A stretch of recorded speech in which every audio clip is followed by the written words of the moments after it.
നല്ല വിഷമത്തിലായിരുന്നു ഞങ്ങൾ അന്നേരം വരെ. കാരണം പോളണ്ടിലേക്ക് ഒരു ഇഷ്യൂ കൊണ്ട് നല്ല വിഷമത്തിലായിരുന്നു.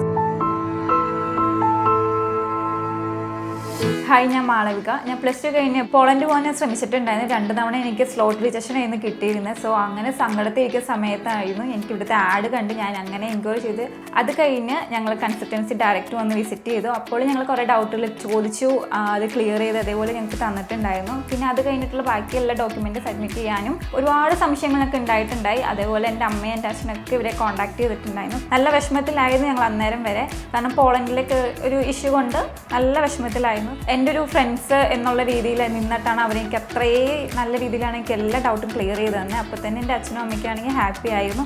സിംഗപ്പൂരിലേക്ക് പോകാൻ നോക്കി. വിസയ്ക്ക് വേണ്ടി വെക്കാൻ വേണ്ടിയിട്ട് എല്ലാ ഡോക്യുമെൻറ്റ് 1 or 2 മന്തിനുള്ളിൽ എല്ലാം ഓക്കെ ആയി കിട്ടുമെന്നായിരുന്നു എന്നോട് പറഞ്ഞിരുന്നത്. പക്ഷേ അത്രയും ടൈം എടുത്തില്ല.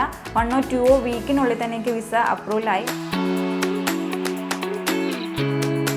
ഞാൻ സെലക്ട് ചെയ്ത സബ്ജക്റ്റ് ഹോസ്പിറ്റാലിറ്റി മാനേജ്മെൻ്റ് ആണ്. ഞാൻ കുറേ ആളുകളായിട്ട് മിങ്കിൾ ചെയ്ത് സംസാരിക്കാൻ വേണ്ടിയിട്ടാണ്. എൻ്റെ ഒരു കൾച്ചർ എന്ന് വെച്ചാൽ എല്ലാവരും ഇങ്ങനെ സംസാരിക്കുക അങ്ങനെയൊക്കെ ഒരാളാണ് ഞാൻ. സോ ഞാൻ അതുകൊണ്ടാണ് ഹോസ്പിറ്റാലിറ്റി മാനേജ്മെൻറ്റ് ആ ഒരു സബ്ജക്റ്റ് സെലക്ട് ചെയ്തത്.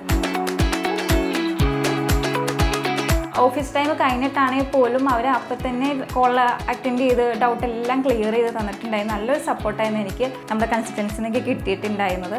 എൻ്റെ ഫ്രണ്ട്സ് എന്നോട് ചോദിച്ചിട്ടുണ്ടെങ്കിൽ തന്നെ ഞാൻ റെക്കമെൻഡ് ചെയ്യുന്ന എഡ്വിൻ കൺസൾട്ടൻസി സ്റ്റഡി അബ്രോഡ് മാത്രമായിരിക്കും. വെറുതെ ഞാൻ റീല് കണ്ടുകൊണ്ടിരിക്കുന്ന സമയത്തായിരുന്നു എഡ്വിൻ ഫേറിൻ്റെ ആഡ് ഞാൻ കണ്ടത്. അങ്ങനെ എൻക്വയറി ചെയ്ത് ഇന്ന് എനിക്കിപ്പോൾ പോകാൻ വേണ്ടിയിട്ടൊരു അവസരം മുന്നിൽ വന്നിക്കുക. വെറും ഒരു ടിക്കറ്റ് എടുത്ത് പോയാൽ മാത്രം മതി. അതുവരെ എല്ലാം ഓക്കെ ആയിട്ട് എനിക്ക് എഡ്വിൻ ഫേറിയോ കൺസൾട്ടൻസിലെ ടീം മെമ്പേഴ്സും അതുപോലെ എൻ്റെ പേരൻസും എല്ലാവരുടെ കയ്യിൽ നിന്ന് നല്ല സപ്പോർട്ടാണ് എനിക്ക് കിട്ടിയത്. സോ എനിക്ക് എല്ലാവരോടും താങ്ക് യു സോ മച്ച്.